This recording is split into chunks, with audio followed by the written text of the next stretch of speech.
ये तो गरीब आदमी सबसे ज़्यादा टैक्स देता है और अमीर आदमी के लिए रिलीफ है। जो 10 लाख सैलरी ले रहा है उसको पेट्रोल फ्री है और जो 700 रुपये पर डे ले रहा है उसको पेट्रोल पैसों का है। तो इसलिए इंडिया बेहतर है पाकिस्तान से। अब इंडिया की इकोनॉमी हमसे बहुत बड़ी है, बहुत ही ह्यूज है। इंडिया की 600 बिलियन से ज़्यादा उसकी जो रिजर्व्स हैं और उसके बाद उसकी billion more than multi billions में उसकी इकोनॉमी है।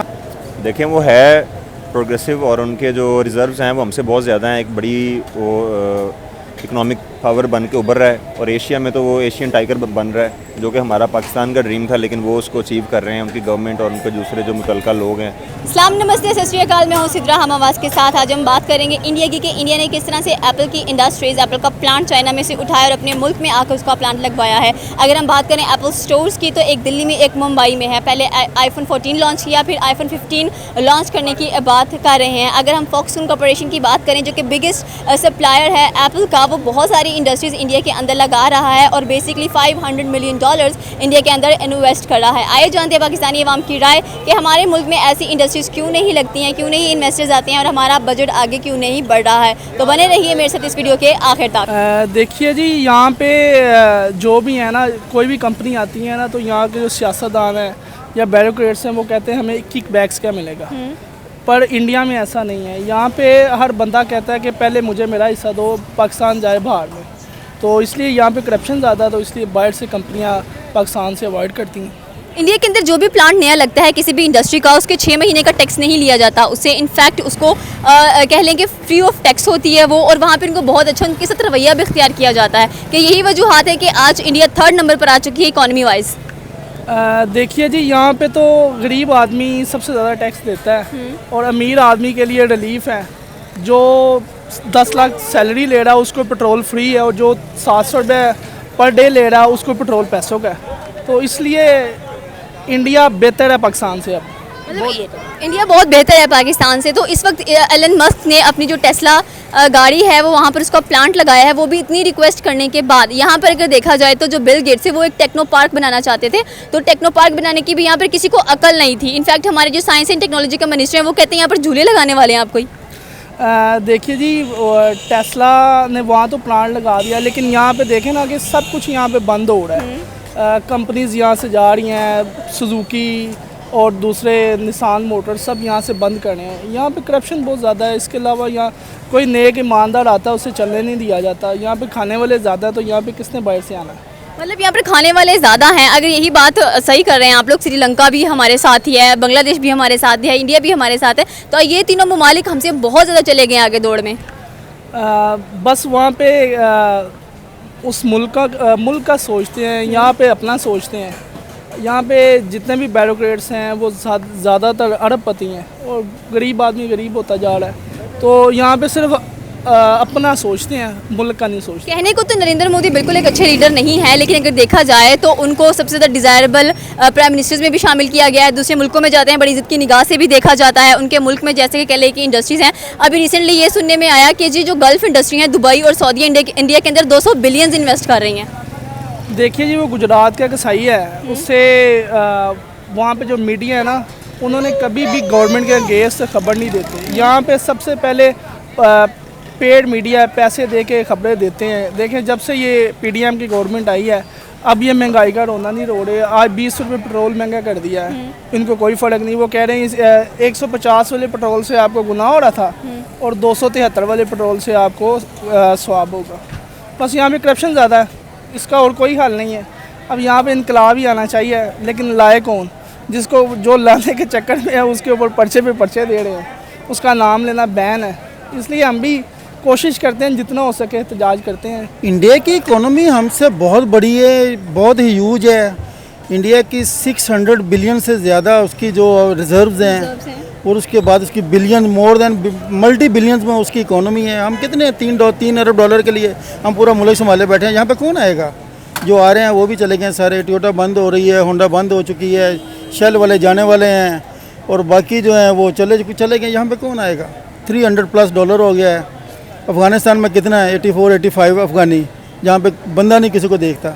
इंडिया कितना? $82 डॉलर। श्रीलंका में 91 समथिंग, नेपाल जिसको पूछता कोई नहीं है, 100 105 उसमें उसके नेपाली रुपीज़ $1। यहाँ पे 300 प्लस एटमी पावर, यहाँ पे कौन आएगा?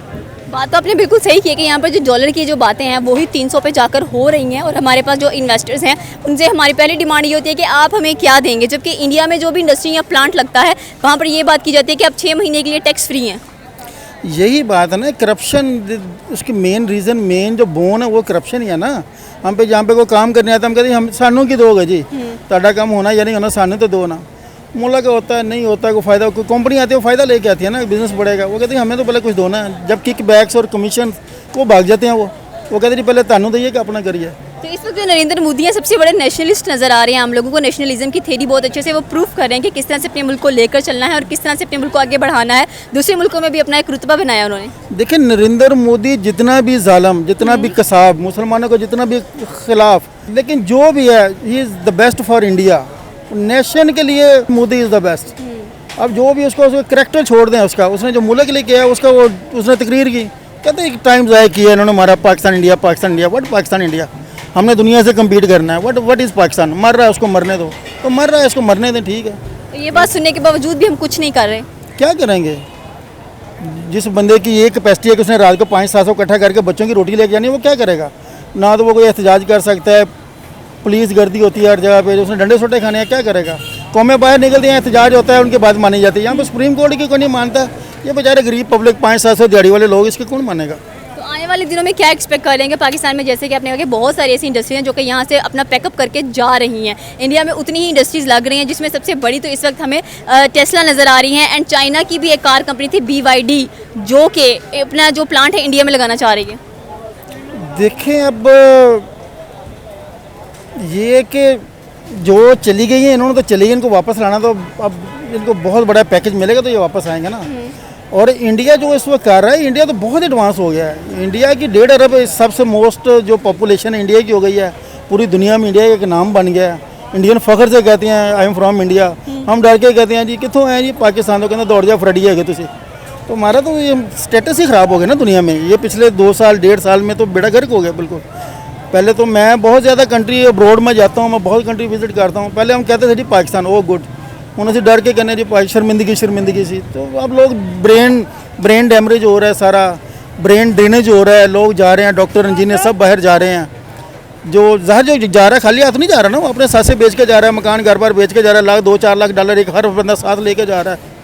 तो खाली हाथों को नहीं जा रहा, पैसे भी जा रहे हैं, बंदे भी जा रहे हैं, टैलेंट जा रहा है, स्किल्ड लोग जा रहे हैं। यहाँ पे बस में वो वेले से रह जाएंगे, कोई कबाड़ी को रह जाएगा, कोई छाबड़ी वाला को, ये को, इनसे मुल्क तो नहीं चलता। और जो हमारे लीडर हुक्मरान हैं तो उनके बारे में यही सुना जाता है बैग तैयार है उनके, उन्होंने जब मर्जी बैग पकड़ना उन्होंने निकल जाना।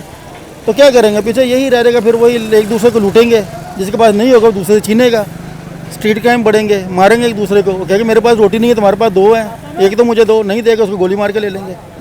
देखें वो है प्रोग्रेसिव और उनके जो रिज़र्व्स हैं वो हमसे बहुत ज़्यादा हैं। एक बड़ी वो इकोनॉमिक पावर बन के उभर रहा है, और एशिया में तो वो एशियन टाइगर बन रहा है, जो कि हमारा पाकिस्तान का ड्रीम था, लेकिन वो उसको अचीव कर रहे हैं। उनकी गवर्नमेंट और उनके दूसरे जो मुतल्लिका लोग हैं उस पर काम कर रहे हैं। सिलिकॉन वैली बनाई है उन्होंने, IT को वो बहुत ज़्यादा जो है ना वो अपनी यूथ को भी फैसिलिटेट करते हैं कि IT को लेकर वो आगे चलें, और IT में बड़ा नाम है उनका। तो ये उनका राइट बनता है कि एप्पल स्टोर भी वहाँ पे हो और iPhone भी लॉन्च हो लेटेस्ट वहाँ पे। तो पाकिस्तान की क्या रिस्पांस है इन रिटर्न? अगर देखा जाए तो हमारे तो यहाँ पर सारी इंडस्ट्रीज़ बंद हो रही हैं जितनी इंडिया में लग रही हैं। देखिए पाकिस्तान का जो इशू है वो पॉलिटिकल इंस्टेबिलिटी है। उसकी वजह से इन्वेस्टर जो होता है ना वो बहुत डरपोक होता है। वो जहाँ भी कहीं इस तरह का थोड़ा सा भी क्लैश होता है, मसला होता है, वो इन्वेस्टमेंट अपनी निकाल लेता है। अभी रिसेंटली जो है वो होंडा ने और टोयोटा ने भी जो असेंबलिंग प्लांट्स थे पाकिस्तान में उनके, वो भी बंद कर दिए हैं। हालांकि पहले भी उनके पार्ट्स वहीं से बन के आ रहे थे जापान से, लेकिन वो असेंबल कर रहे थे गाड़ियाँ। अभी उन्होंने असेंबलिंग पार्ट्स भी बंद कर दिए हैं, जिसकी वजह से गाड़ियाँ भी महंगी हो रही हैं। फ़ोन ऑलरेडी यहाँ पर इतने महंगे हैं। तो जब तक ये पॉलिटिकल इंस्टेबिलिटी ख़त्म नहीं होती, ये मामला दुरुस्त नहीं होते, तब तक हमारी इकॉनमी को बूम नहीं मिलेगा। तो बाहर के मुल्कों में भी हमारी कोई रेपुटेशन अच्छी नहीं जा रही है। हम बाहर के मुल्कों में जाते हैं तो पाकिस्तान बताते हैं, जबकि हम पाकिस्तान से तो बड़ी शर्मिंदगी महसूस होती है हम लोगों को। इंडियंस इतने फ़ख्र से कह रहे होते हैं कि yes I am from India. तो मतलब इतना डिफरेंस आ गया है इन 1.5-2 साल के अंदर कि पाकिस्तान बिल्कुल ही नीचे जा चुका है एंड इंडिया उतना ही ऊपर जा चुका है। ऐसे ही है बिल्कुल। मैं अभी रिसेंटली UAE जाने वाला हूँ, मेरे भाई ऑलरेडी वहाँ पे होते हैं, तो उनके साथ मेरी डिस्कशन होती रहती है इस टॉपिक पे।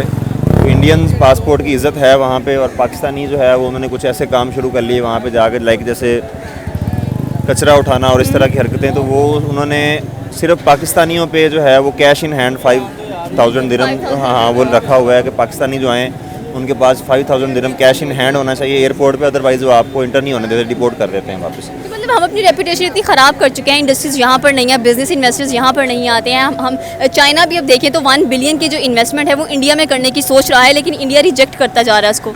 हालांकि देखें चाइना का और इंडिया का कितना बड़ा क्लैश था, वो पाकिस्तान से इतने नज़दीक रहा है इतने सालों तक, और सी पैक को लेके वो इतना मतलब सीरियस रहा है, लेकिन हमारी गवर्नमेंट्स ने उसको इतना सीरियस नहीं लिया। हालांकि अब तक बहुत ज़्यादा काम हो जाना चाहिए था सी पैक में। मैं 2016 में रियल एस्टेट का काम कर रहा था, उस टाइम एक बड़ा नाम था, सी पैक बड़ा स्पीड से उठ रहा था, लेकिन जैसे ही वो वाली गवर्नमेंट जो है वो उतरी है और उसके बाद जो है वो सी पैक का नामो निशान भी नज़र नहीं आ रहा। ये थी पाकिस्तानी अवाम की राय। आपकी अपनी क्या राय है आप हमें नीचे के कमेंट सेक्शन में बता सकते हैं। हमारे चैनल को सब्सक्राइब करना बिल्कुल मत भूलिएगा। तब तक के लिए अल्लाह हाफिज़।